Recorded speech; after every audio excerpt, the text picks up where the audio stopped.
Well, right now, the Germans are providing 17 tanks, three from Portugal, 14 from Germany. That's not a significant number. They initially said they would end up with 88. That number continues to fall. I think for the Ukrainians, the mud would be a welcome respite. Okay. Secretary Austin recently reinforced the Joe Biden mantra, "We'll be with you as long as it takes, and we'll get you as much ammo as you need." He's a little long-winded, but here he is. Ukraine has been at this for a year, and so they have used a lot of artillery ammunition. We're going to do everything we can, working with our international partners, to ensure that we give them as much ammunition as quickly as possible. As much ammunition as quickly as possible. I suppose that's so generic it could mean almost anything. But is there still enthusiasm, Colonel, as you perceive it from your sources, amongst the neocons on Capitol Hill to provide as much ammunition as possible? Or do they see the handwriting on the wall that you've been warning about for a year? I think they see the handwriting on the wall. But having said that, it's not a question of willingness at this stage. We simply don't have much ammunition to send. We've reached the point where we're rapidly running out of ammunition in our war stocks, and our factories cannot gear up fast enough to produce more at a desired rate. We don't have a surge capacity that we had 50 years ago. It doesn't exist for missiles, rockets, anything. So I think they're going to get something more than they've gotten, but not much. And it's not going to make much difference. On the other hand, as we've talked about before, the Russians, and I just had a conversation with someone who was in Moscow a couple of days ago, who tells me that the Russian General Staff is preparing for a 30-month war against NATO and the United States. All of their munitions factories, equipment factories are running 24 hours a day, 7 days a week. So they are well stocked and they are prepared for the worst. Well, guess who agrees with you on the depletion of our supplies? The Secretary General of NATO, General Stoltenberg. Here he is now. The war in Ukraine is consuming an enormous amount of ammunition and depleting Allied stockpiles. The current rate of Ukraine's ammunition expenditure is many times higher than our current rate of production. This puts our defense industries under strain. I wish that Secretary Austin had been there. Maybe he was somewhere else in the room. But the current rate, I'm paraphrasing, I'm going to think I memorized it. The current rate of Ukraine use is not twice, not three times. It's many times our ability to supply them. What does that tell you? It tells me that soon the Ukrainians will have nothing because NATO will have nothing with which to supply them. If you make $10 a day and you spend $15 a day, sooner or later, you have no cash. Yes, the Ukrainians are running out of ammunition. There's no question about it. And they'll have to fall back and regroup. If they don't, they'll simply be annihilated. And that might not even work either. We'll talk about that later. But the bottom line is, yes, the situation is dire. And the more desperate things become, the more ridiculous, in some cases, the claims are made by the Ukrainians and the West. Do you have an opinion as to why General Stoltenberg would have said that, and if he would have said that without running it past his masters in Washington first? No, I'm sure that they asked him to say it. Everybody knows it. It's an open secret. We're in the same boat as our European allies, but I don't think anybody in Washington wanted to make that admission. So they simply said, Secretary Stoltenberg, please, emphasize this point. Again, it's a statement of desperation. Please, please, please send whatever you have. We're running out. That's not a good thing. General Milley, who was standing right next to Secretary Austin when he made the comments that we just ran a few minutes ago, you better be sitting down, Colonel, says Russia has lost. Take a listen. NATO and this coalition has never been stronger, and Russia is now a global pariah, and the world remains inspired by Ukrainian bravery and resilience. In short, Russia has lost. They've lost strategically, operationally, and tactically, and they are paying an enormous price on the battlefield. Your comments, Colonel. Well, I think he's gotten down Jake Sullivan's talking points very well. Unfortunately, none of them, equate to reality. Russia is hardly a pariah. If it were a pariah, its economy would be in ruins, and its economy is going gangbusters because everybody in the world is ready to do business with Russia except us and some of our European allies. And even there are lots of cracks in that system. Otherwise, I think whatever they tell you about the Russians, you should just turn around and apply it to the Ukrainians. They talk about no morale, no leadership, poorly trained, all this sort of business. Doesn't apply to the Russians right now. It applies to Ukrainians. It's very sad. It's a tragedy. And as you say, we've all seen this coming, but no one is willing to stand up, admit to it, and ask for talks with the Russians, sadly. Do you see some sort of a shift going on here? I mean, these comments by General Milley were so forceful. They were literally 180 degrees from what he said 6 months ago before they slapped him on the wrist. I mean, what does he gain by saying this? I can't imagine that any serious professionals like you, or even the people, the other generals and colonels that work for him, would take seriously what he just said. And yet he said it before an international audience, and it was broadcast all over the world. That clip we just gave you was broadcast all over the world yesterday. Well, let's be frank, Judge. This entire administration has lost a great deal of credibility in a whole range of areas over the last several months. Anything they say has to be viewed with great skepticism. General Milley has made it very clear that he is aligned with the left. He is part of this administration. He's going to say whatever they want him to say. End of discussion. Your concern about professional integrity and so forth doesn't really occur to him. He sees a different future. Remember that when these people retire, there are lots of wealthy left-wing oligarchs that will provide income for them and take care of them. The objective here is to meet that test. Please reward me for what I'm saying when I retire. That's all.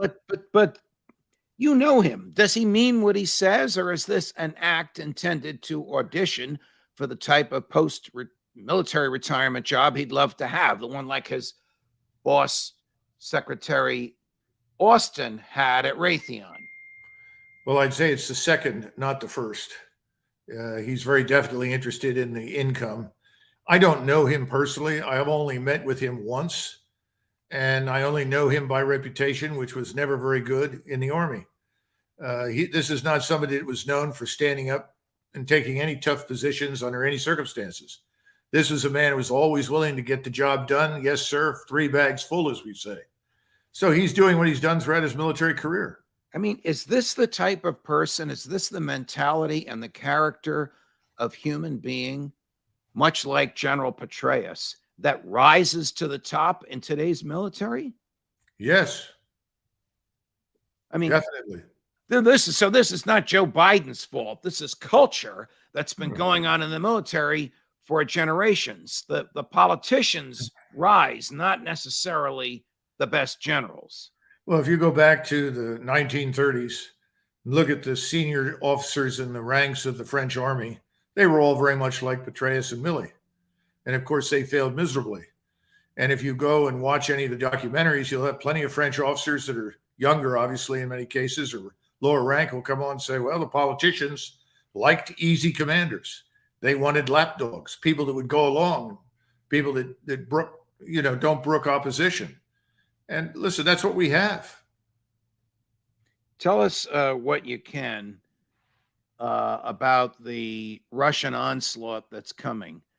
We know that President Putin is giving what's described as a major speech on the 22nd of February. That's a week from today and 2 days before the anniversary of the commencement of hostilities.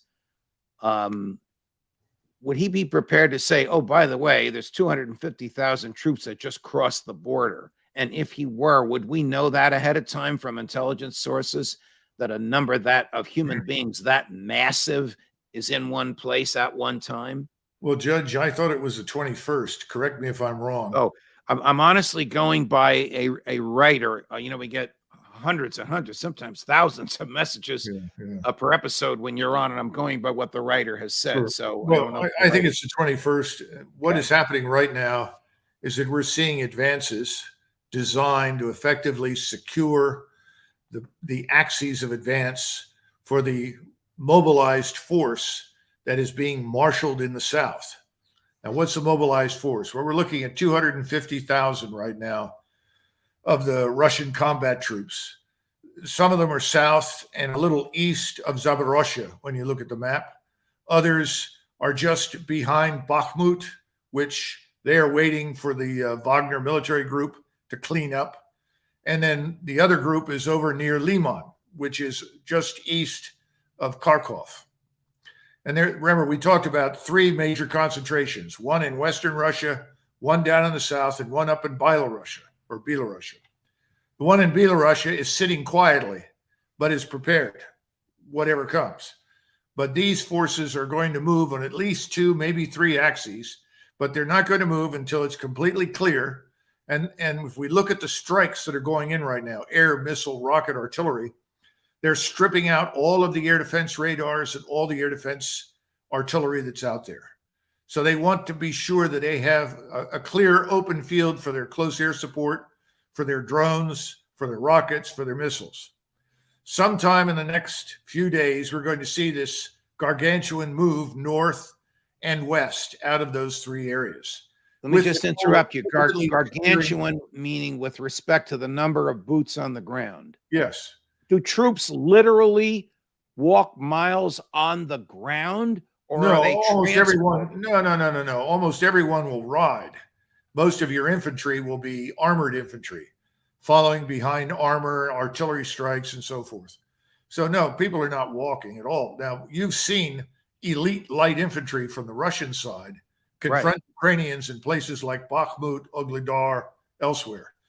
You're now going to see the thing change with the armored force moving forward because the terrain favors fields of fire and the kind of rolling open terrain that is good for armor. And this is perfect for the Russian way of warfare. That's what we're going to see. But it's going to be an incremental rollout. Remember, the majority of the forces the Russians are now moving forward are not bloodied. These are not people with lots of combat experience. On the contrary, many of them are fresh recruits or reservists that haven't seen much, but they are under the command of experienced combat officers. That's what counts. And thus far, they have been moved up to the line, exposed, brought back repeatedly, shifted back and forth. They've practiced their maneuvers. They're ready to go. So once these last remaining strong points on the edge of the Donbass are gone, then we'll see them move. And their goal is everything east of the Dnieper River. In other words, everything from the Russian border to Kyiv. Right.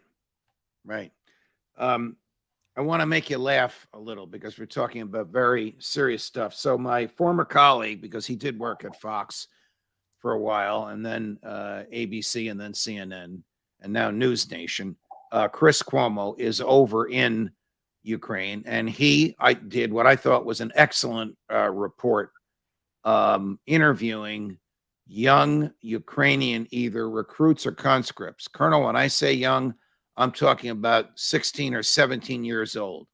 In his report, he showed them doing serious military drills, and then he interviews one of them who speaks English, who tells him at his age, he has been to the front lines, he has seen blood and death, he's not afraid of it himself. Is there some age, I should know this, either internationally or legally in Ukraine, below which human beings cannot be put into battle? Well, there should be, but there won't be, because it depends on how desperate the state is to survive. Right now, the Ukrainian state is desperate to survive. So they're going to reach down very, very low. But there are a couple of things here, Judge, that should be mentioned. Just because some of these kids may be 15, 16, 17, doesn't mean they can't be effective. In fact, there's a lot of history that suggests that they can be very lethal.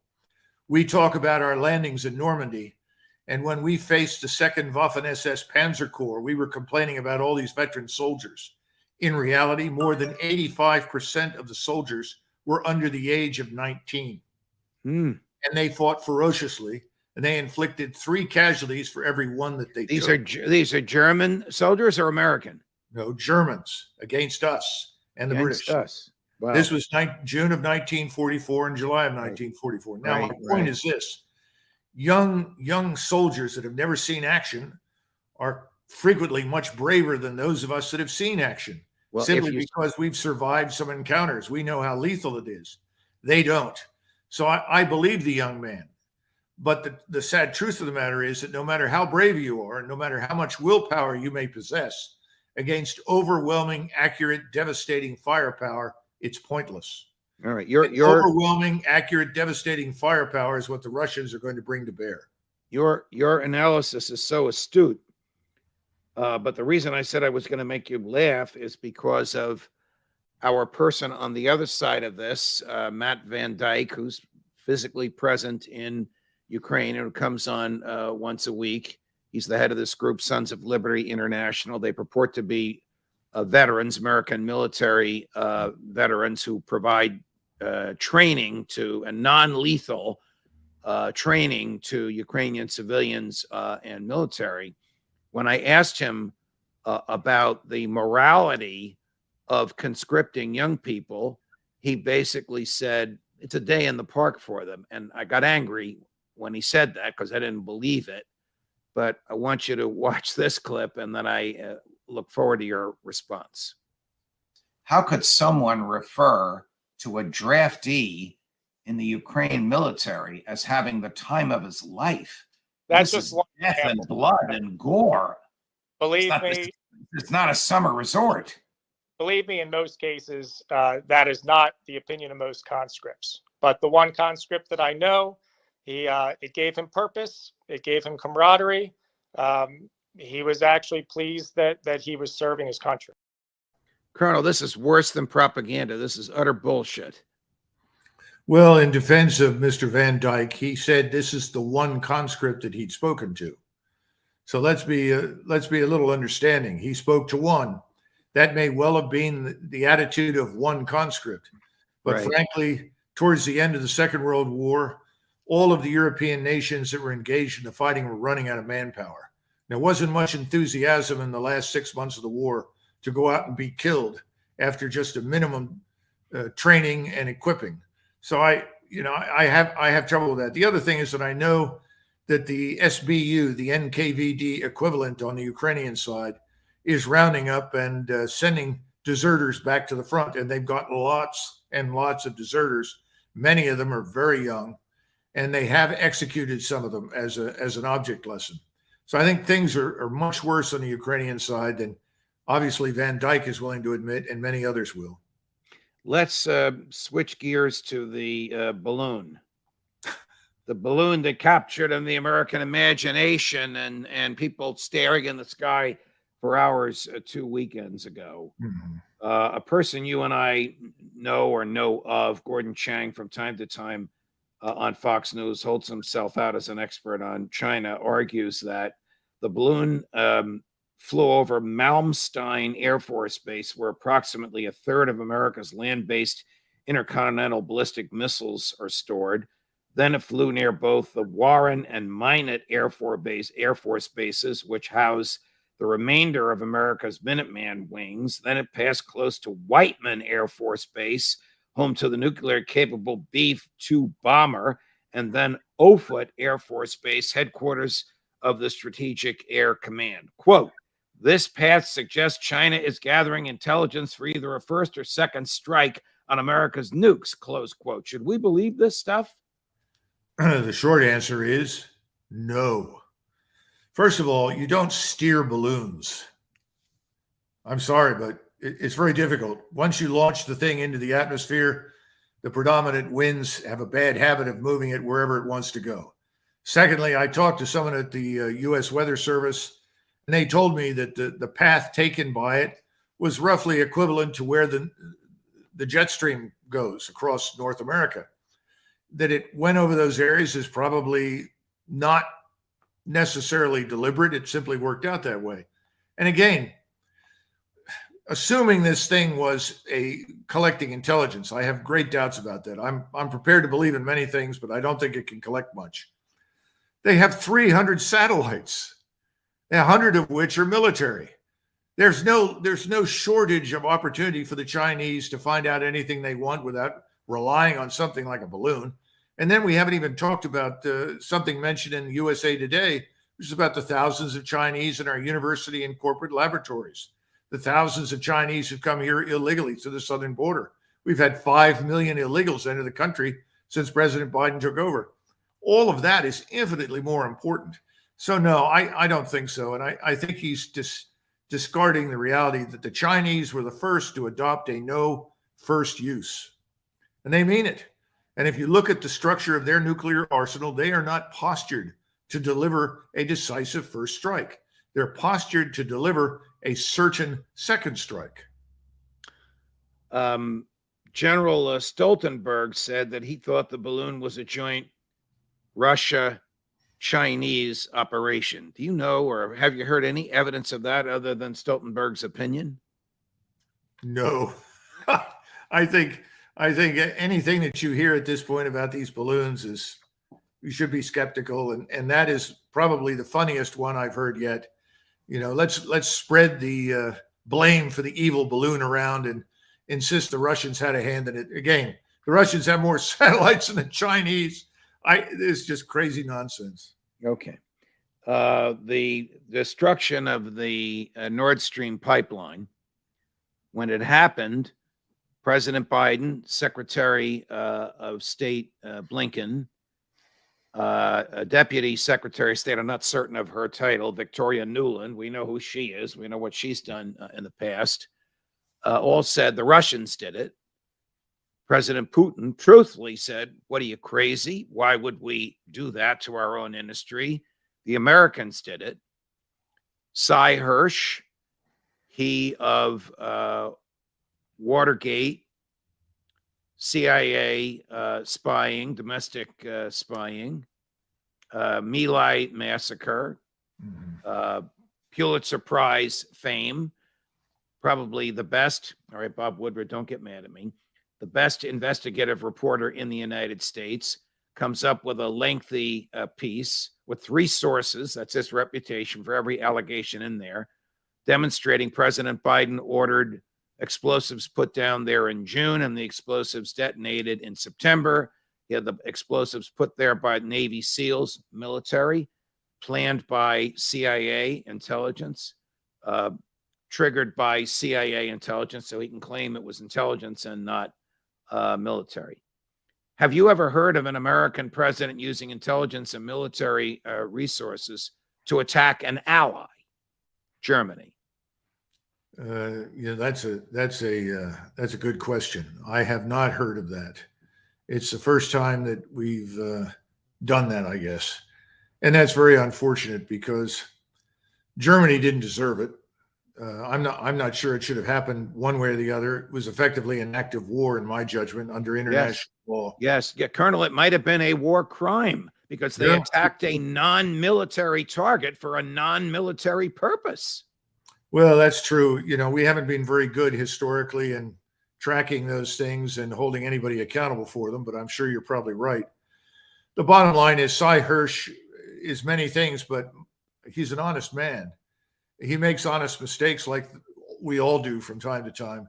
But I think his track record is excellent. And this particular incident, everything he describes is plausible. Because if you'd have moved this through Special Operations Command, it would have been very difficult to keep this concealed from Congress. Not that Congress has stood up lately and made any difference, but nevertheless, that's true. So he went, apparently CIA, Department of the Navy. That certainly makes sense to me. I just regret the whole thing. I think it was totally unnecessary. It makes it harder to end the conflict. And again, whenever you make the decision, as we have, to precipitate this war, and people need to understand that long before this thing began with Russians intervening in Ukraine, 14,000 people were killed since 2014 in those 2 Russian autonomous republics. And that was one of the points that Putin wanted to put an end to, the violence against Russian citizens living in Ukraine. Long before that happened, we refused to honor anything that the Russians wanted, said, or thought, or did. We treated it all with complete contempt. This particular action makes it much, much harder to end the war. When you go into something like this, you should always think about, how do I end it? How do we put an end to this? The notion that we should fight every war to the point where there are no enemy left or everyone is annihilated, which is a mistake we made in 1945, is ridiculous. That's not what we should do. We are, in theory, a liberal democratic republic.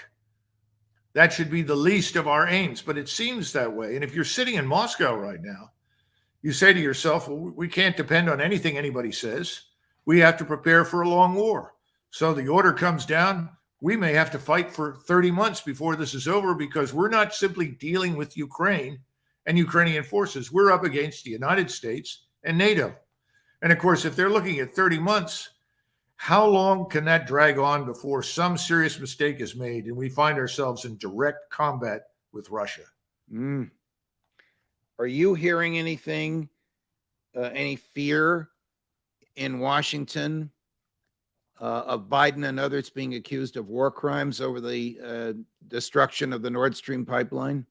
No, in fact, they laugh at the prospect.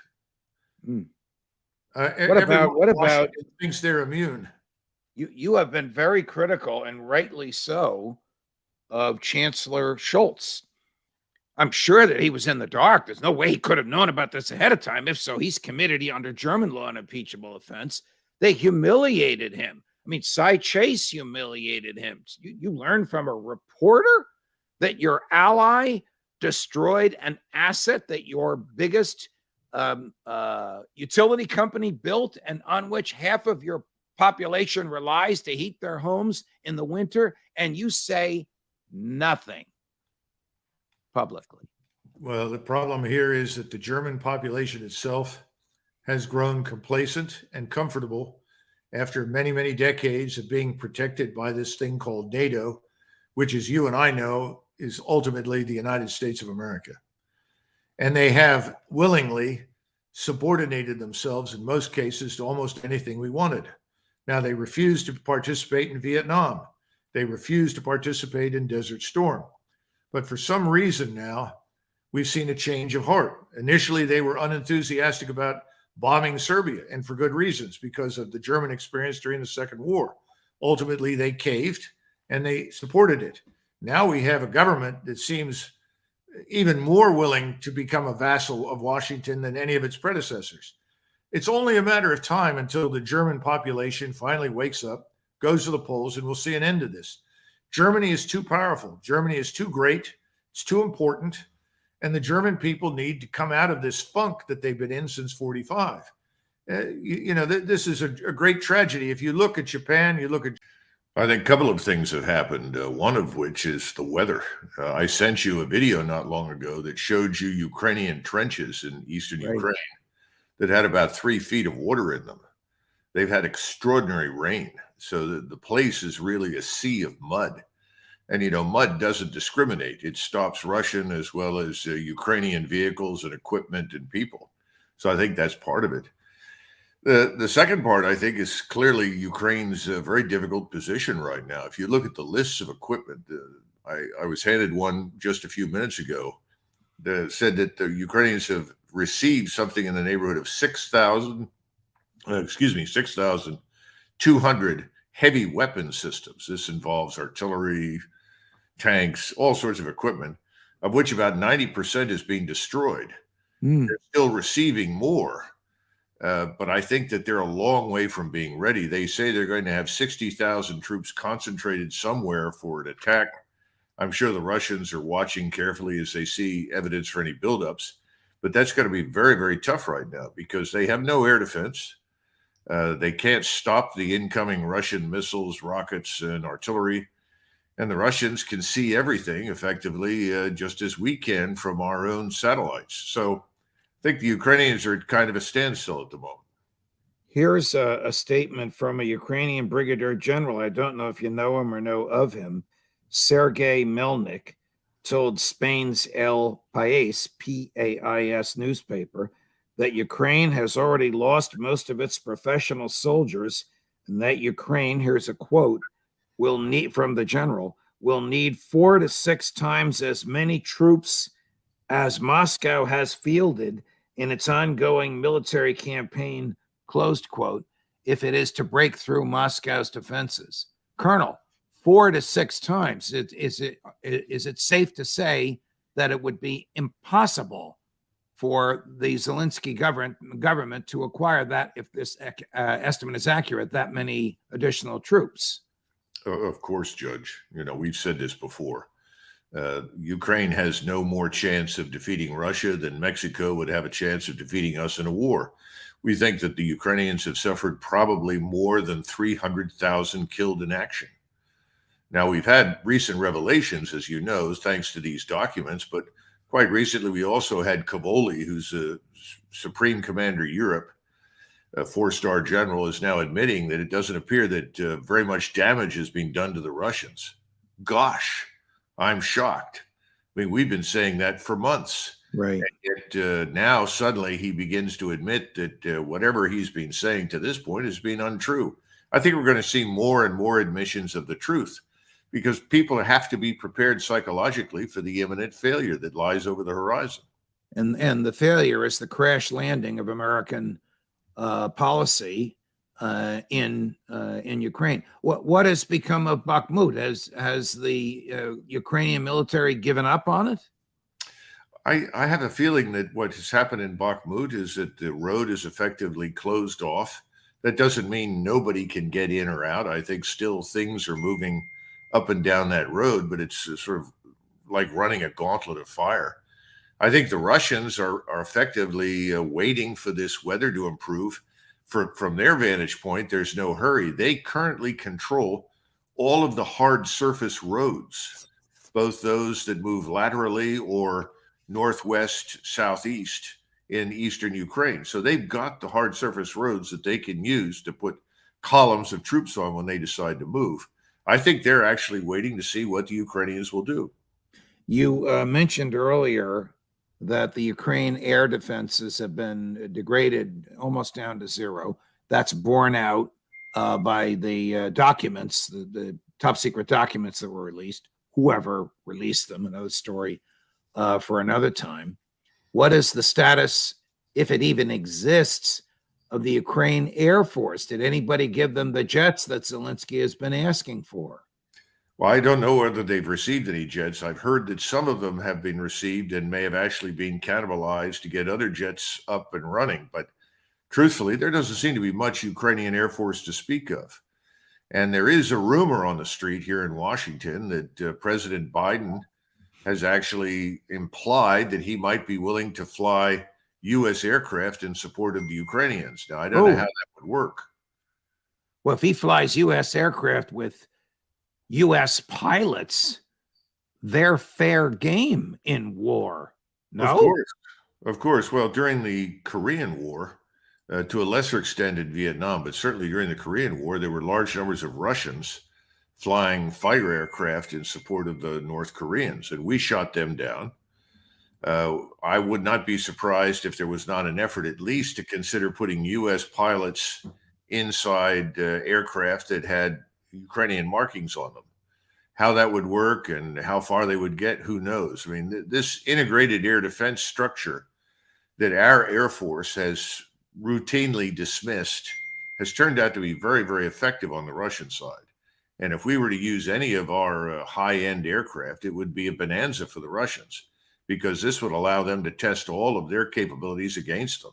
They've done a little of that, by the way, in Syria, where they were able to capture all the target forms and radar signatures of all of our high-end jets. But the opportunity to actually shoot some of ours down, well, that would be a welcome opportunity, I would think, for the Russian military. What you have been courageously articulating in the past 13 months that you and I have had the pleasure of working together has all come to pass. Is it now generally recognized by NATO countries that this is a lost cause militarily? Behind the scenes, absolutely. No question about it. even the Polish chief of staff just a couple of months ago, as you know, made a statement where he pointed out the Russians have actually performed very well. The Russian soldiers are quite competent, tough, capable, should not be underestimated. Then he went silent. But my sources in Poland tell me that he continues to warn against the use of any Polish forces to rescue the Ukrainians because it would be effectively a fool's errand. And what about Victoria Nuland and her folks? I mean, it was just 2 weeks ago. She suggested that Ukrainian fighter jets, or I don't know what hardware should be used, Ukrainian military could legitimately, lawfully, and wisely, my words, not hers, but I've listened to what she said many times, attack Crimea, and that the American military would support that. Is she standing alone in that? Victoria Nuland represents the ideological wing of the hard left in the Biden administration. She's always been there. She's been operating like this for 2 decades at least. I don't think I would pay much attention to her militarily, but I think she's a voice of the diehard supporter. You know, she's somebody who's not going to stop talking until Russian tanks are rolling along the border with Poland. I mean, that's literally her attitude. It's catastrophic. I don't think she has any military influence, thank goodness. Right. But this is the sort of thing that ideologues do. Remember, their ideology of perpetual war and revolution to spread what they call democracy, which is really their own hegemony. This sort of thing is a religion to them, and they have a faith in it that rivals, you know, the Muslims' faith in Islam or the Christians' faith in Christianity. See if you can guess who said the following. I think you know who this is. Even these countries of the former Soviet Union do not have an effective status in international law, since there is no international agreement that would specify their status as sovereign countries. You know, I'd hate to hazard a guess. That's Well, frightening. that is the Chinese ambassador to France made that statement in Paris. And of course, this caused a tremendous kerfuffle in Brussels and in Beijing. Where he gets this from, I don't know. Why he said it, I don't know. But the Chinese government has since felt the need to say the Baltic countries are free and sovereign and independent nations, and we respect that. I just throw this out there because I wonder if it was part of the long and meaningful phone call that President Zelensky had with President Xi of China, either yesterday or today, depending upon, you know, which side of the international time zone you're on, but they just had it. Yeah, well, it's possible, though. I doubt very seriously that President Xi would have made a statement like that to President Zelensky, because that would have undermined President Xi's effort to try and persuade him to come to terms with Moscow. But, you know, there is a certain amount of truth in what the Chinese ambassador said. We Americans ought to keep that in mind. My ancestors used to say that, you know, whatever we can hold with our sword is ours. In other words, you can take your lawful agreements and shove them. You're speaking of Scotland. Yes, I'm speaking of my Highland ancestors. When is Scotland going to become free? But that's another topic for another time, Colonel. I don't know, but the bottom line is we ought to keep it in mind that, you know, we draw these borders, and borders are only meaningful if you can actually protect them. We're not bothering to do that with our own. And we might well wake up in the future and discover that we have Mexico or other countries claiming parts of our own continent. I hope not, but I think it's eminently possible. The key thing, I want to ask you about this conversation. Of course, we don't know exactly what was said, but what would be President Xi's purpose in having this conversation with President Zelensky, if it wasn't to try and talk him into coming to some sort of a negotiating table? Absolutely.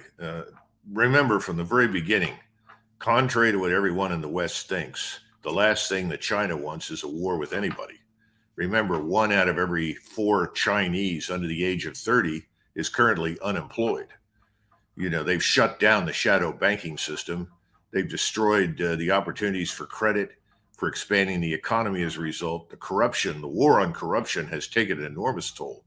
And Xi has literally imprisoned hundreds of thousands and had thousands executed for horrendous crimes of corruption. We're talking about people in the PLA and in the armed forces as well. We don't cover these things. We don't understand China. The Chinese want to trade with Europe. They need Europe, particularly if they're going to lose us. And the Europeans want to trade with China so that they're not exclusively dependent upon us. They've got to have the one belt, one road. That means they've got to go through Ukraine with all of these high-speed rail lines that they want to build to transport goods and services. All right. Well, this is fascinating, Colonel, because according to Bloomberg, a reporter from which was physically present when readouts were given, that's the government version of the conversation, there are some things that both readouts agreed on, one of which you just said. Xi, President Xi of China, says negotiations are the only solution for the war.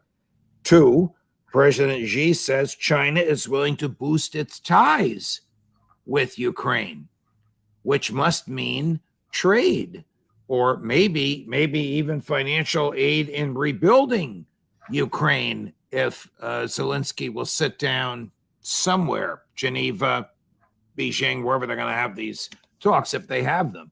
The obstacle to the talks, I'm sorry, my question is so long-winded, I'm throwing a lot at you. The obstacle to the talks is the American State Department. Well, this is the Chinese version of William Howard Taft's dollar diplomacy. You'll recall that we had a similar policy back before the First World War, particularly with Latin America. It makes infinite sense. The Chinese are quite willing to try and buy their way in rather than fight their way in. We continually complain about China making inroads in all sorts of parts of the world. Well, they're doing it with money. Unfortunately, we've chosen the military instrument, and then we've chosen to lecture everybody on adopting whatever we think is liberal and democratic, when in reality, the Chinese never interfere in the affairs of other countries. So I think this makes sense. Now, what can he do? This is a difficult question for Zelensky, because how much can Zelensky give up and survive in office?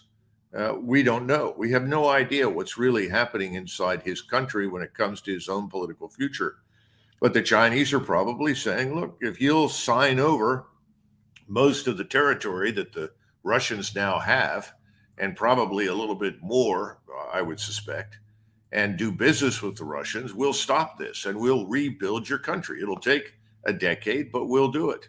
And I'm sure, frankly, that President Putin has got a lot of pressure right now on him inside Russia to march all the way to the Polish border.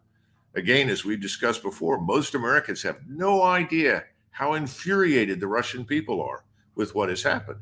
Their hatred for Ukraine is only in second place to their hatred for us for having created and cultivated this conflict. But he is a pragmatist.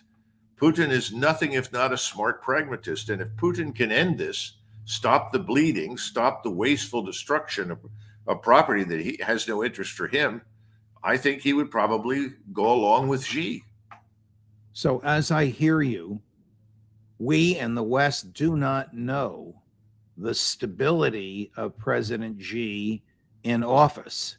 We do not know if he fears for his tenure in office or his mortal existence on the planet if he were to acquiesce to peace negotiations now and cause a ceasefire.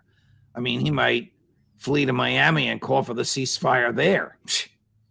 Well, Judge, when have our intelligence services warned us effectively of much of anything? I mean, I remember in 1989 when everything collapsed or began to collapse in the Soviet East Europe, people were stunned. Just a year or two before, people were telling me, I see no evidence for any undermining of the broad consensus in the Soviet elite and in Eastern Europe for the continuation of the Warsaw Pact and the Soviet state system. I mean, it all happened very, very quickly. No one seemed to get it. I think Murray Fishbach, he was the demographer, He was the only one who'd been predicting the imminent collapse of the Soviet Union since the mid 70s on the basis of demographics alone. But Right. nobody else did. So why should we be surprised now that we don't know what Xi really thinks? We don't know his real position. We don't understand what's really happening in China. We're too busy projecting ourselves onto everyone else. All right. Well, if the Russian intel has the ability to listen to conversations between Joe and Jill Biden, does the American CIA? I'm just exaggerating a little bit. Boring transcripts. Right. Does the American CIA have the ability to listen to conversations of President Xi and his senior military and political leadership staff? They certainly do. How much and how often? I mean, how frequently does Xi or does Putin retreat to his soundproof area to conduct conversations? Who knows? But certainly we can pick up a great deal. Zelensky, not Xi. Do Yeah, we know Zelensky- if Zelensky is a scared rabbit that he thinks he's going to be assassinated tomorrow, or is he truly in command? Well, if they know, they're not going to tell you or me. They're not going to tell us. We're never going to find out the truth. But I suspect he's very worried right now. Predictions for the next couple of months. I mean, to me, it seems like the Chinese are doing the right thing, and the readout from the conversation was to prepare the Ukrainian elites or whoever controls Zelensky for the inevitable ceasefire and negotiations presided over by some universally respected Chinese diplomat. I think that's what the Chinese would want. The question is, if you stop and consider the sort of relentless propaganda attack on China now, it's almost as though China has eclipsed Russia as the great evil that has to be contained and defeated. And you hear people in the military like this admiral in the Pacific Fleet who spoke last week and said we could actually manage a two-front war, which is the height of stupidity and idiocy. You begin to get the impression that we would probably prefer that there be no peace in Ukraine at all because we don't want the Chinese and the Europeans to trade with each other. Right. We think that would be bad for our interests. Well, that's like stopping the sunshine from bursting through the clouds. I mean, it's going to happen whether we like it or not. We don't seem to care about that. Colonel, what is the status of American preparedness for the use of our military for defensive purposes? Stated differently, have we depleted our substantive supplies and the things we've given away to Ukraine? The Wall Street Journal reports that the military industrial complex in the U.S. can't work fast enough, hard enough, or get enough people to work for it. Anyone with any experience in the defense industries and inside the Department of Defense will tell you that our great weakness at this time, and it has been a weakness we're aware of for at least 20 to 30 years, is that we don't have a surge capacity. Surge capacity means that you can suddenly set machines in motion and turn out millions of rounds of ammunition in the space of a few days with a little bit of effort. We don't have that because it's very expensive to keep large numbers of people sitting around waiting to operate large numbers of machines. So we have effectively cut everything to the bone. Everything is a very short fuse in terms of our time horizon. We think in terms of what we're going to do over the next 90 days or 6 months. The Russians had always effectively kept the capacity for surging their existing equipment sets. We did not, and we do not. So the answer to your question is, if we were compelled to fight for any longer than a few weeks in Central East Europe, we couldn't do it. Does the President of the United States know that, Colonel? You know, that's the $1,000 question. And let's say that he knows it. He may be told, well, don't worry because we'll win in that short time. I mean, we can go back. The last time we won anything in 3 weeks. Well, we can go all the way back to the Second World War and when the Germans attacked France. The German General Staff opposed it. They were violently opposed to going against the French and the British because they said we're not ready, and they were right. We think that the Luftwaffe in 1940 had about 2 weeks of ammunition on hand. when they attacked the British and the French. So it was a high-risk venture. Then when you turn around and you look at the invasion of the Soviet Union by the Germans, a 1,000-mile front with only, 3 million men and perhaps 10,000 armored fighting vehicles versus 4 or 5 million Soviet troops and 30,000 tanks. Well, I don't know about the leaking bit. Depends on who you talk to. I'm simply saying that based upon my sources in the Department of Defense, people who are close to the senior military leadership tell me that they have made it very clear that choosing to fight Russia in Ukraine would be a serious mistake and should be avoided. That's what they've said. And I think they're being honest about that. And I think they're being truthful for a change. The second part is, are we capable of fighting? Well, of course we're capable of fighting. The real question is, if you're going to fight, will you win? And this is the question that people don't ask enough. This goes back to an old strategic axiom. Measure what you might gain by what you might lose. A collision with Russia would be a loss for us. There's nothing to be gained by it. The Russians have nothing that we need or want. There's no ideological hostility. We're not competing for power or control over any particular region. Russia's dispute is exclusively with Ukraine. We're a large part of the reason why the dispute exists. There's no question about that. But we can end that tomorrow morning if we decide to by simply saying, we fought long enough. Russia has the upper hand. Zelensky, sit down, shut up, and take notes. We must have a ceasefire, but first we have to agree to negotiations without preconditions. Does Washington want to fight Russia via a proxy war? I think they did. I think they regret it at this point, to be blunt with you. No one will admit it publicly, but if you go back to the donor conference where Lloyd Austin spoke to the gathered donors from NATO and other nations and said, we have a very short time left, a very short window of time in which to make things happen. And time is running out. I mean, I quoted him in the op-ed piece for that reason. He knows, everyone in Washington in a position of authority now knows Ukraine is losing. Ukrainian resistance is crumbling. The state itself is in danger of going out of existence. That's how bad it is. So the theory is, well, if we can give them anything within the next 30, 40, 50, 60, 70, 80, 90 days, perhaps we can rescue them from disaster. I don't see much evidence for that, but I think that's the theory. Can Ukraine survive as a country if Putin pursues this war all out, whether for military reasons or for domestic Russian political reasons? Well, the first thing to keep in mind, and this is something of which I was not aware until I consulted with a friend who's done some excellent demographic analysis. And he points out that at the beginning of this war, there were, at least in theory, 37.5 million Ukrainians in Ukraine. And he makes the point that today that's not the case. There were already 2 million Ukrainians working in either Great Britain or the European Union outside of the country. You now have 4 million Ukrainian citizens, albeit Russians, people who speak Russian, living under Russian occupation or administration right now in the provinces in the south. Then you have over 10 million Ukrainians that have fled the country. 10 million? 10 million.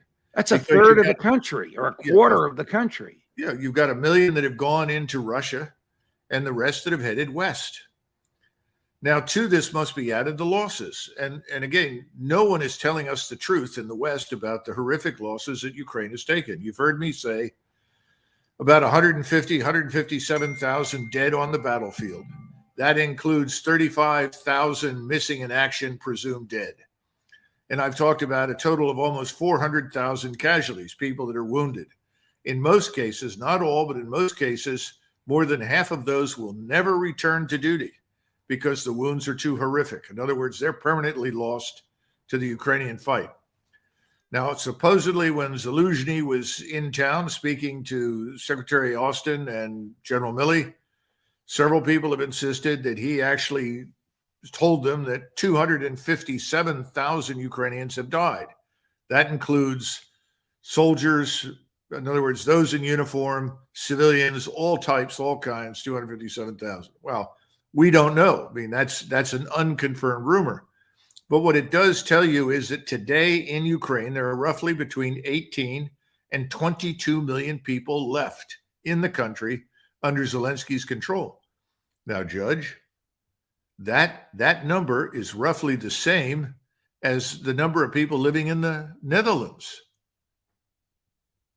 You cannot sustain this war with that small population. Judge, I'm not hearing you.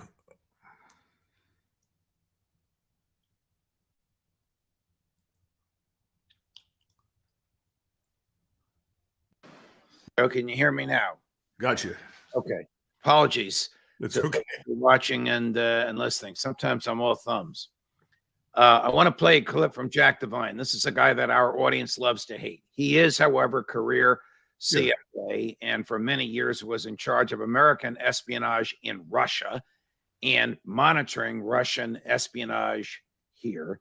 Here's Jack Devine betting on a Ukraine win.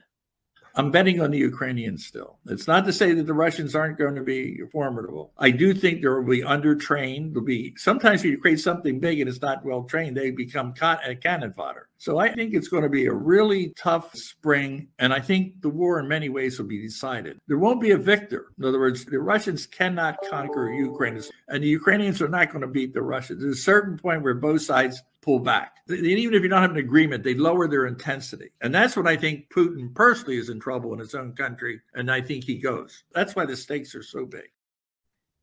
So he's suggesting that this will be over when both sides lower their intensity, and if Putin does that, quote, he goes, because that will not be interpreted as a victory for the Russian nationalists. Your comments on that, Colonel?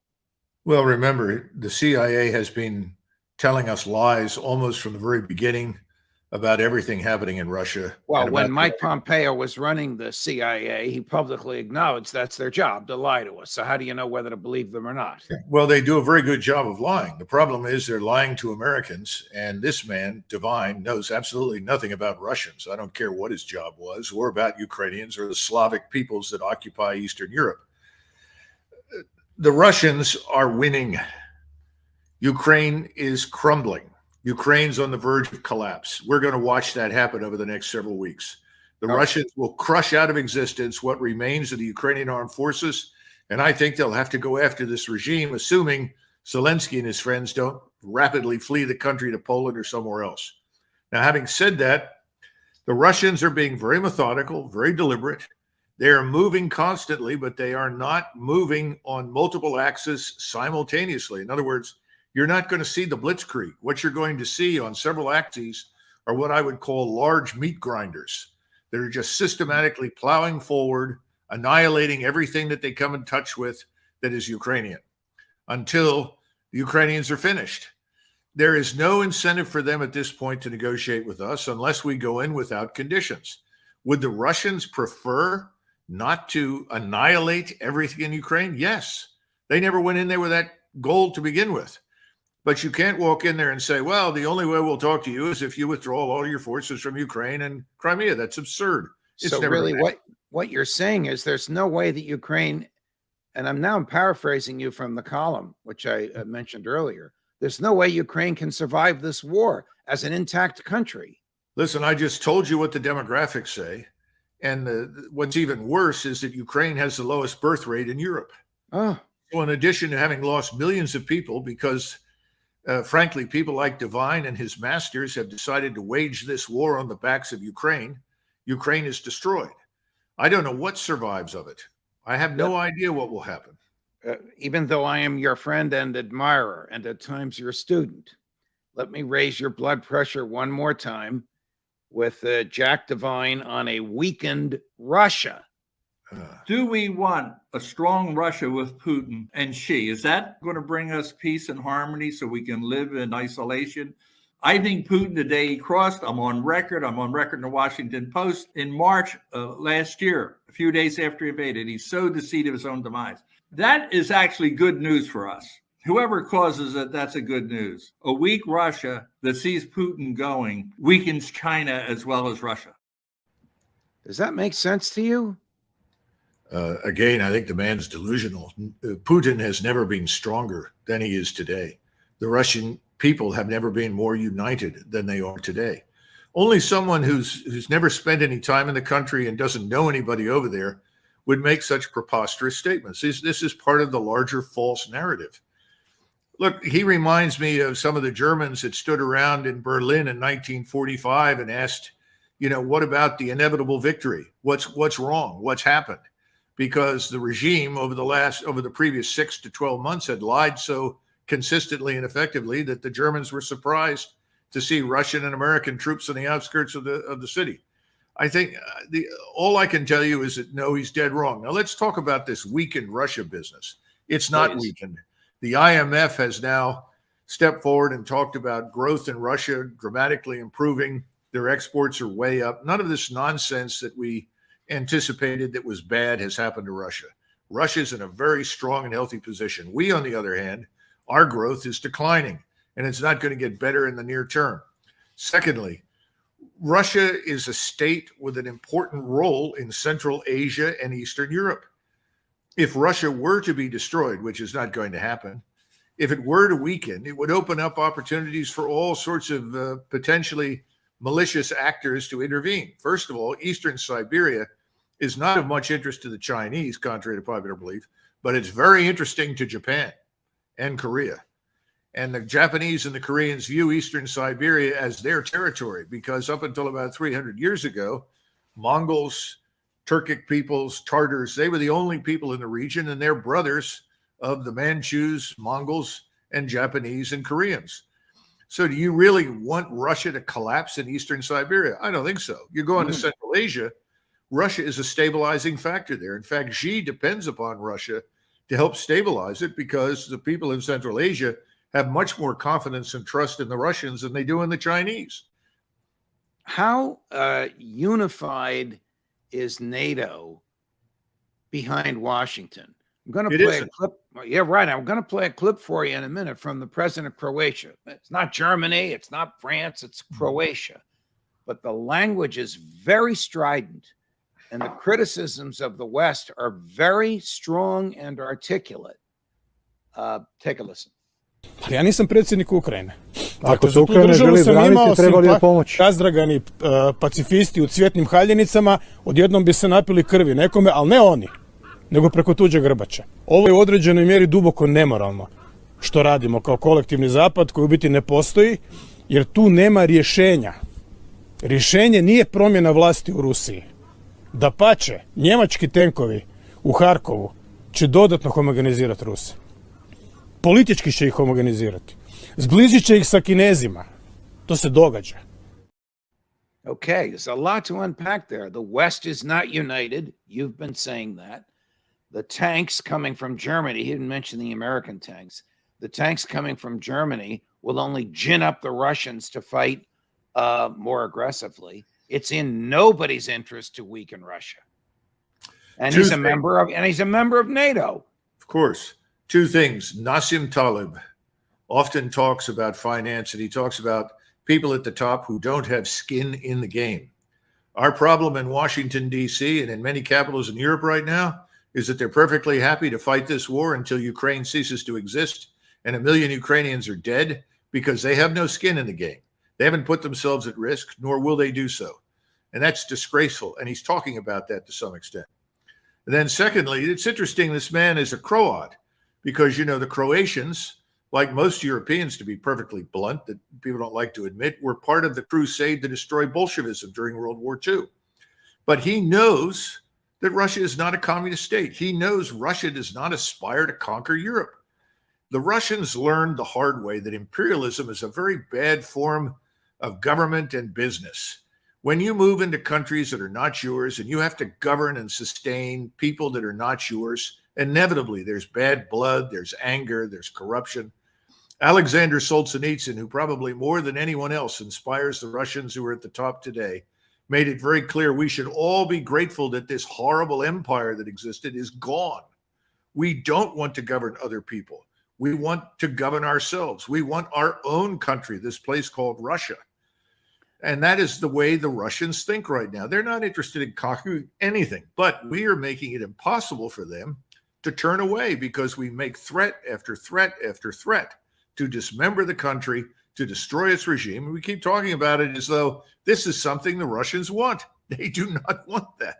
After decades of German political leaders disarming Germany and depriving Berlin of its credibility, I'm quoting your article, Chancellor Scholz decides to send tanks. Is this to please Joe Biden? Because he's not going to please anybody his domestic political forces, is he? He'll please some people in Germany, a minority, I would suspect. The majority, I think, are somewhat horrified because the Germans, based on their experience, and they also know their own history, know that when Berlin and Moscow have cooperated and done business together, there has been peace in Europe. You know, if there's any one war in human history that made absolutely no sense, it was the war between Tsarist Russia and Imperial Germany. They had been close allies and friends for hundreds of years. There was no reason for that to happen. It did. The Second World War, we know the background on that. It was a huge tragedy. Everyone decided in 1945, who was German, this will not happen again. We will not permit it. I cannot imagine Chancellor Kohl or Chancellor Schmidt, Helmut Schmidt, that some of your viewers may remember, standing up and urging equipment be sent to this corrupt gangster regime in Kiev that's killing off its own people with these stupid instructions that are given to their generals in the field with a military structure that is corrupt and celebrating it. On the contrary, I think they would have said absolutely not, out of the question. This man, Scholz, is not going to last long. And if anything, what we're seeing now, even though it is not patently obvious, is the beginning of the end of NATO. So, Colonel, big picture, here's my head scratcher. If the West, if the leading countries economically in NATO, the United States, Germany, Great Britain, France, want to wage this war against Russia, if Tony Blinken and his globalist buddies in the foreign ministries in Western Europe really think that they can use the war to push Putin out or weaken him, if Jack Devine and the CIA, or if Jack is actually articulating what the CIA is trying to accomplish, why is the Western military response so tepid? I mean, you can't fight the Russians with just a half dozen tanks, and you can't fight them at all with tanks that aren't going to get there for another 4 or 5 or 6 months. And American troops in Poland are not going to keep Putin up at night. We have 100,000 troops in Europe. And of that number, I'd be surprised if we have 40 or 50,000 combat troops. That means the soldiers, sergeants, lieutenants, captains who actually go in and shoot people. In other words, most of that is still support. And we don't have that much artillery. We don't have that much in the way of immediate indirect fire support. We're in no position to do it. We could bring in more Poles. They can bring in a couple of 100,000 Poles to fight, but they're not going to be adequately armed to take on the Russians, and they're not going to be adequately trained. So it's sheer lunacy. But again, you've got to go back and understand how this began. At the beginning, Putin sent in a very small force and gave them very specific instructions that they were not to kill civilians, they were not to damage infrastructure, because he was simply trying to demonstrate the seriousness with which Russia viewed what we were doing in eastern Ukraine by building up this dangerous force against them. Well, it took 2-3 months. He finally figured out no one is going to negotiate with us. No one cares to. In the meantime, we reached the erroneous conclusion that, see, look, the Russians are weak. The Russians can't cope. The Russians are no threat. We can beat them. Well, that was the wrong conclusion. And what we're seeing happen right now is a massive expansion of Russian military power on a scale that we have not seen since the Cold War. And this is going to be a permanent expansion, a large and powerful force. The 700,000 plus that are around Ukraine right now are a brand new force, a brand new army. This thing is poised to do one thing: annihilate whatever is in its path. It will do that. However, again, the Russians are being methodical. They're being cautious because they do worry that we are led by impulsive, erratic personalities in Washington.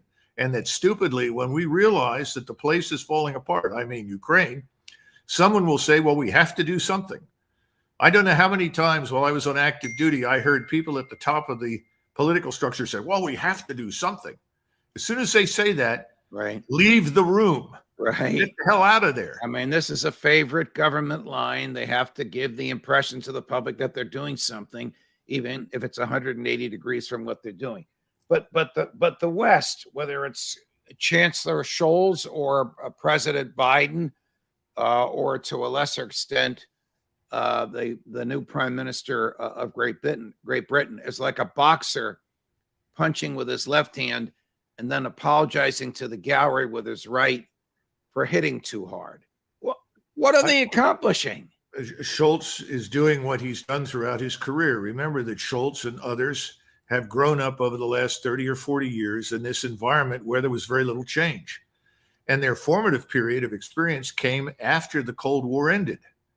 And they saw a very different world. And they became, I think, enamored of this notion that the United States is the hegemon of the world, and that whatever we do is right, and anybody who resists us is morally wrong. They've taken this position, and this justifies all sorts of dangerous behavior. I don't think that Mr. Scholz is going to last much longer. I certainly don't think his foreign minister will. These people are out of touch with reality. No competent German statesman over the last 300 or 400 years would have made the stupid remarks and statements that they have. Didn't he just lose his defense minister about 2 weeks ago?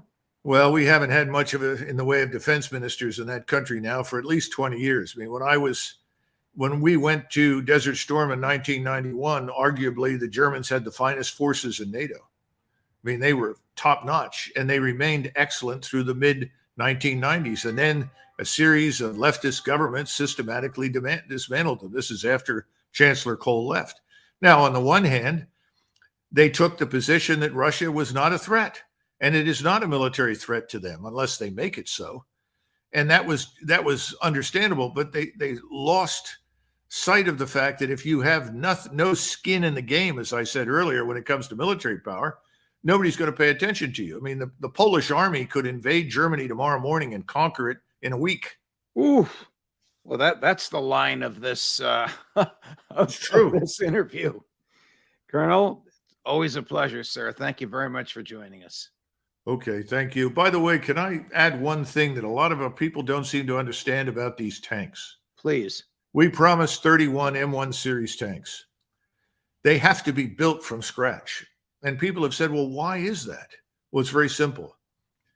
We have a form of armor protection on the existing M1 series tanks that is some of the very best in the world, if not the best. That was developed over many years. It's a very complex composite form of armor. We will not allow tanks with that unique armor to fall into the hands of the Russians. And we have to assume, based upon the Ukrainians that have lost, we estimate 7,000 vehicles, including at least a couple of thousand tanks and 2,000 or 3,000 other armored vehicles that have either been destroyed or fell into the hands of the Russians. We have to assume that these could. So the decision was made to build 31 M1 series tanks, but apply the 1970s armor to them. So that if they fell into the hands of the opponent, it would not be a security risk for us. We would not lose this advantage that we have. But there's something larger here, and this is very important. There's a lot of nonsense going on about what we're going to send. And you've heard all the analysts that are worth a damn and honest point out it's not going to make any difference. I think we're preparing an apology in advance. I think everybody in Washington in a few months is going to say, well, we did all we could. Look at all that we sent. We just couldn't make it happen. And I think that's where we're headed. In the meantime, millions of Ukrainians' lives are destroyed. The state is destroyed. The nation is destroyed. Who will be held responsible for that? If they point the fingers at Putin, he's the wrong man. He didn't want to do it. He was the reluctant fighter in this whole mess. He held off for years. He begged us. Pictures were altered, I guess. One was supposed to be used for a speaker on some sort of stereo system. I don't know what the other one was for, but they were given as gifts by a Ukrainian chief of police to the Polish chief of police with the hope of cultivating closer ties and cooperation. Somewhere along the line, the Ukrainians seem to think it happened after they sent it off to him, and that may well be true. I have no idea. A live grenade was found in this thing, and it accidentally or purposely exploded. We don't know, but it's a very hard to imagine how something like this could have crossed the border from Ukraine into Poland without being detected. I'm sure the Polish chief of police wasn't hiding anything. How would this have been delivered? Not through the mail.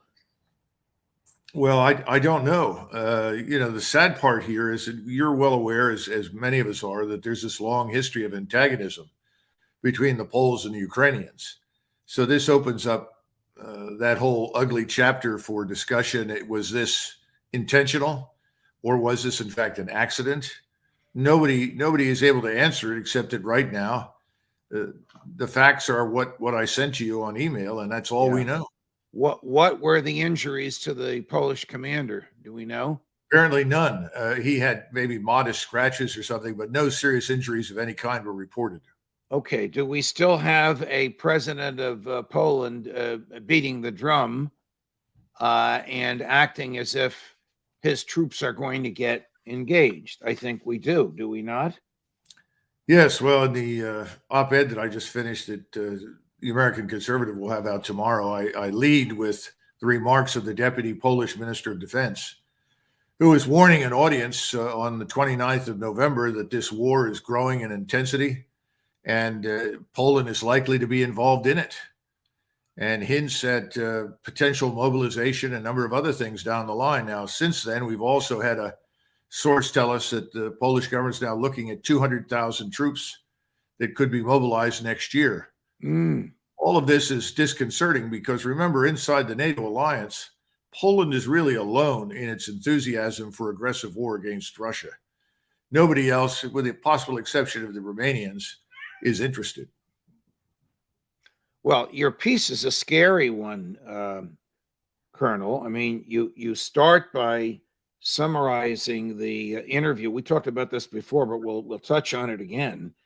That General Zaluzhny had with The Economist magazine, and when he asks for 300 new tanks and 600 to 700 new infantry fighting vehicles and 500 new howitzers, you conclude he's not asking for assistance, he's asking for a new army, and he must know that this is not possible.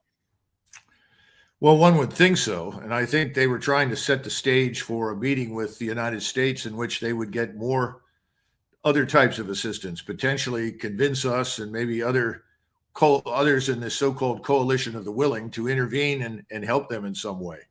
That's why I find it extremely disturbing, because President Biden has said from the beginning that we were not going to directly engage the Russians in a military confrontation. Yet we seem to be moving closer to that outcome. And the Poles, of course, I think would actually welcome that, which is very dangerous. This is the problem when you ally yourself with a relatively small state. The small state has a permanent interest in leveraging your power for their benefit. Right. You point out that Ukraine hospitals and morgues are filled to capacity, and Ukraine with wounded and dying Ukrainian soldiers. How many healthy soldiers do they have remaining? Do you know? The last word that I had was they had 194,000 quote unquote effectives. And in the article, Zaluzhny mentions that he's got 200,000 combat ready troops, people that can fight. He has another 500,000 people in uniform, but they're not necessarily soldiers. They may be police, paramilitary, other kinds of functionaries, but they're not fit for frontline duty. And I think that's a huge admission because it also tells you something about the enormous number of casualties that the Ukrainians have been taking. Why is General Zaluzhny saying all this in public? Is there some purpose or goal to this? Yeah, I think, again, he and President Zelensky know what I know and know what anybody knows who looks carefully at the assembling Russian force. and it's enormous firepower, standoff attack and direct firepower. And he's being honest. He's saying, well, their attacks could be stronger than we think, and we could be weaker than we thought later on in the article. In other words, it's a backhanded way of saying, look, this is very dangerous. We probably are not going to succeed against this kind of force. We've asked you for more. What are you going to do? In other words, the ball is in your court, Washington. And after all, we urged them to fight from the beginning. We've never come back and said, well, there's a point at which it makes no sense to fight on. Would it be fair to characterize General Zaluzhny as the realist and President Zelensky as sort of has pipe dreams? And would it be fair to say that the Russians have far more respect for the general than they do for the president? Well, first of all, I have no idea, but I suspect that Zaluzhny, who's been on the phone before with his counterpart in Moscow, has at least a rapport with the Russians. What that is and how well that goes, I can't evaluate, but they have talked. And I think Zaluzhny is being realistic and as open as he can. And Zelensky is permanently cheerleader for the war in perpetuity and has sold himself as Washington's man on the ground to lead the charge against Moscow. I don't think he can back down from that. He's made so many sweeping statements that are so ridiculous that he can't retreat. Is it conceivable that General Zaluzhny would work out some peace agreement with the Russians in order to save hundreds of thousands of Ukrainian lives, no matter what President Zelensky thinks about it, almost sort of pushing him out of the way? He's got the pipeline to Moscow. Nobody in Moscow will say a word to President Zelensky.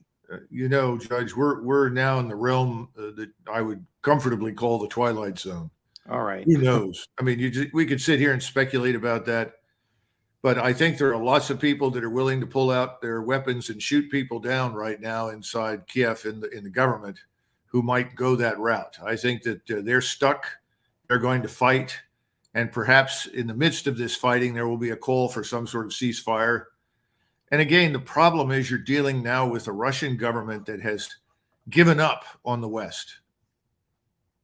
Let's move from the East all the way to the West. Does General Zaluzhny have respect at the Pentagon? Does he have the ear of General Milley, the chairman of the Joint Chiefs of Staff, or of Jake Sullivan, the president's national security advisor, or of Secretary Blinken or Secretary Austin, somebody who can get to the president on the phone in a few minutes? I'm sure that he probably has a line to the chairman of the Joint Chiefs and potentially the Secretary of Defense, Lloyd Austin. And remember, we've been down this road before with Milley. He leaked his rejected advice to the president to the New York Times when he said Ukrainians have done about as much as they can and they should negotiate. And that was rejected. And he was sent back out to recant and effectively sing the tune of inevitable Ukrainian victory. So at this point in time, even if he has a direct line, the man in charge is sitting in the White House. And I'm sure that no one in this administration at this stage wants to admit that they made a terrible mistake and put Ukraine's very existence at risk. Your greatest fear, and stop me if I don't have this right, is that the man in the White House will pull an LBJ. And when his generals, when Westmoreland said to LBJ, we're going to lose unless we don't have another 125,000 troops, LBJ said, you got them. I don't know that Zaluzhny would say that to Biden, but what's to prevent Biden from saying, I'm using your language, Colonel, you wrote this, it's brilliant. By the way, for those listening to us, it's called Downfall in Kyiv and Washington, Colonel Douglas Macgregor, and it'll be available tomorrow at the American Conservative at their website. Colonel, your fear is that Joe Biden wants to lead a coalition of the willing, which is to be about 2 or 3 NATO countries. Yes, I think that the people in Washington, and when I say people, I'm talking about virtually everybody inside the Beltway, has all drunk heavily from the Kool-Aid that says Russia is weak. Russia is incompetent. The soldiers are no good. The army is weak. We can prevail. We have to stay the course with the Ukrainians. The Ukrainians can still outfight them. And if we need to go in to bolster the Ukrainians and try to establish, under the guise of a no-fly zone on the ground, some sort of secure area in western Ukraine, down near the Polish border, in order to provide a safe haven for retreating Ukrainian forces or refugees or something else, we should do that, because we can still dominate the Russians if we need to. And that was, see, LBJ knew that he had enormous leverage with the United States Navy and Air Force, not just our ground forces over North Vietnam. We have no such leverage over the Russians. This is a pure continental land combat, and they hold all the trump cards. And we have very few forces, and we're depending very heavily, if we go in there, on the Poles. And while the Poles are very brave, courageous soldiers, that's an irrational act on the part of an American. I mean, what coalition would there be? Who besides Poland and Romania would be in Joe Biden's army, and America, of course? Well, I'm sure you'd have some British Special Operations Forces. Beyond that, who knows? I mean, the rest of NATO really doesn't have much to send. I mean, the force that was described in the interview that Zaluzhny asked for is larger than any of the armies in Europe. So what are they going to send? And the answer is, I don't think they have much to send at all. And now they've already exhausted most of their supplies of ammunition and weapons. They've sent most of that excess that's either now in Russian hands, and some of it is still with the Ukrainians. But the Russians have captured a lot of equipment, destroyed a lot of equipment. One of our regular guests is an American named Matthew Van Dyke. Matt is the head of Sons of Liberty International, which he describes as all ex-military. These guys are young. They're all like in their late 20s, early 30s, who believe in the Ukrainian cause, who wear military fatigues, who are physically present on the ground. I don't know if they carry weapons. They don't shoot. They're not close to where people are shooting or being shot at. They're training Ukrainians. Matt sent out a rather startling tweet just a few minutes ago. Here it is. Ukraine must conduct a major offensive now. Ukraine has the advantage this winter in morale and logistics. Russia will recover by spring and will never be this weak again. The next 2 months are critical in this war. Don't dig in, advance. Now, I don't know if you know this fellow. He's a young man. He's on with us regularly. This is the first time I've heard him say anything like this. Russia will recover by spring. What do you think about this?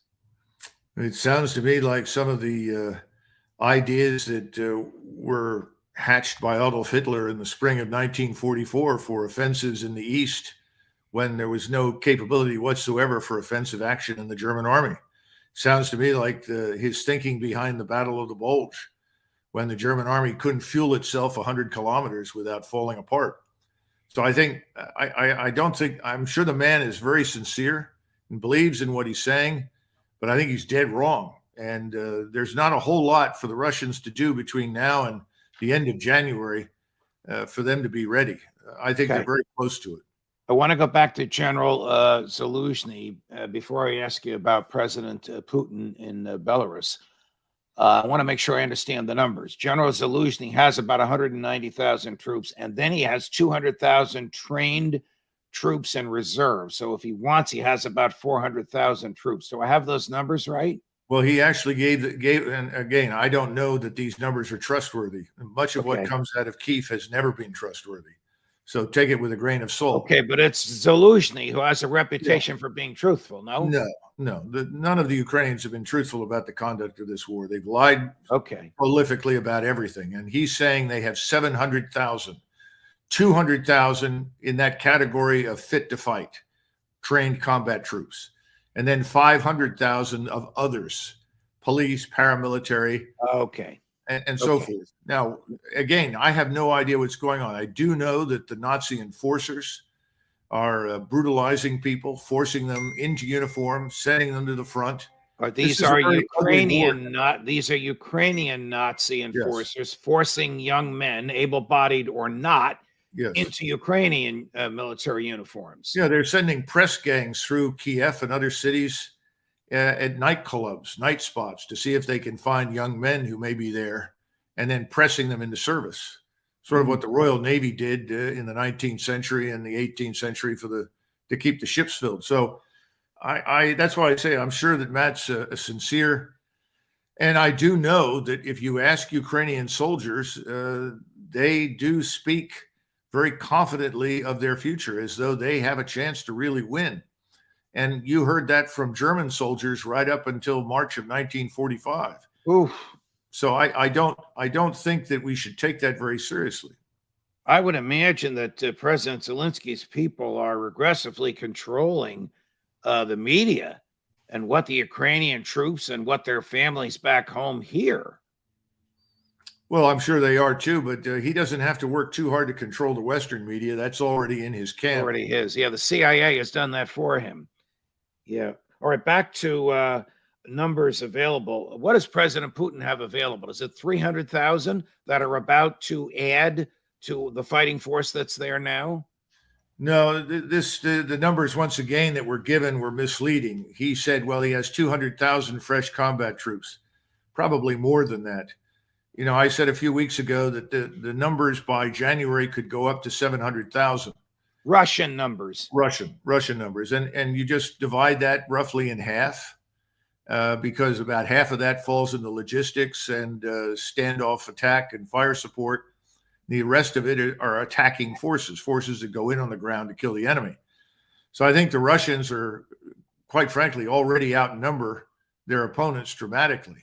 And they have been training very, very hard. Now, you have to add to that number probably 75,000 Belarusian troops. And Putin, of course, is up in Belarus right now. Right. Now, what is he doing in Belarus? Belarus is another country, former Soviet satellite, but now a separate independent country. Yes, but they are fully allied with Russia. Okay. And Belarus is going to provide whatever is required or necessary for the Russian forces in their country to launch attacks against Ukraine. As I said, there's 75,000 in that army, and most of that is deployed along the border with Lithuania and Poland. But they have a secure base of support in Belarus for at least 100, 150,000 troops attacking north to south. I'll tell you what I'm afraid of the most as I listen to you and our friend Scott Ritter, and as I read the media available to me, is that the president of Poland is crazy. And he's very, very anxious to begin a conflagration that historians will one day call World War III.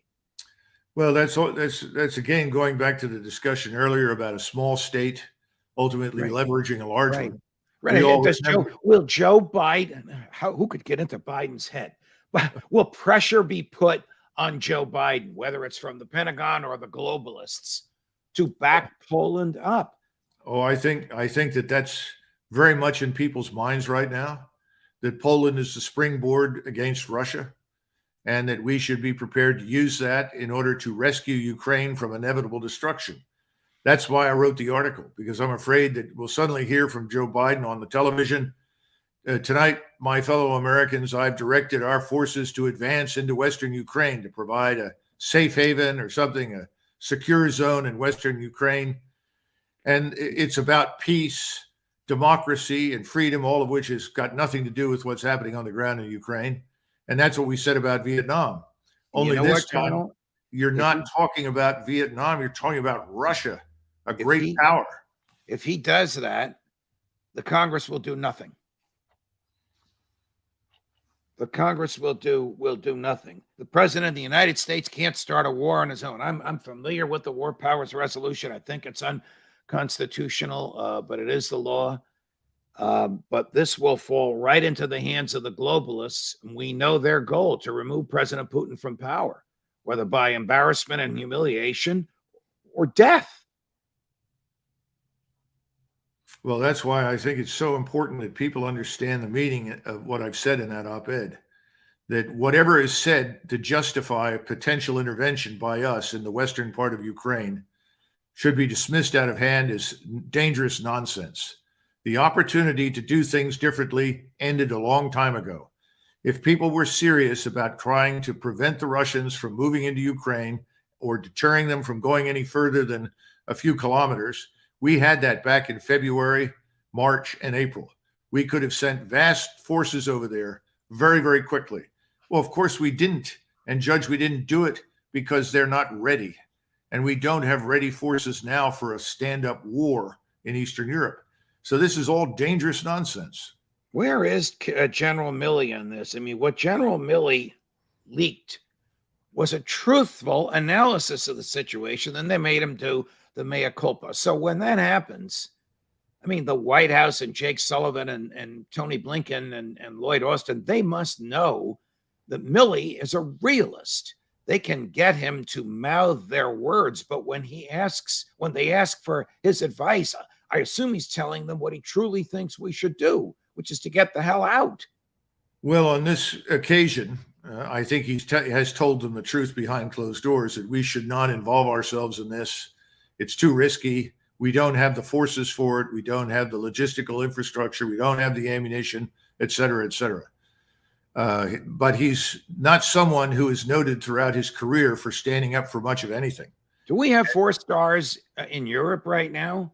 Yes, you have a 4-star at Supreme Headquarters, Allied Powers, Europe. And who's in charge of the 40,000 American troops in Poland? Well, I don't know. That could be the 5th Corps commander. The 5th Corps has a headquarters over there right now from Fort Hood. Potentially. I don't know what the exact command relationships are, but you've got 3 stars, you've got a 4-star, and then you have several 2-stars. Really very top heavy for a force that's only about 45,000 troops. Were those 45,000 trained, ready, and prepared to march? God forbid, I'm even saying this, to march east? Well, I think they're prepared to defend the Polish border. I don't think they're prepared to advance into Western Ukraine and confront an enemy like the Russians. But again, I hold the minority opinion. Remember, I told you at the beginning, you go into Washington and everybody's, oh, these Russians are terrible. Look at them. They got all this wrong and that wrong. In Washington, you and I are considered lunatics. Yeah, we're the lunatics because we're worried about a real war breaking out and not being able to fight it. You should never even consider going to war unless you're reasonably confident that the terms of battle favor you and that you have a damn good chance of winning it. Why else would you go? This is not one of those occasions.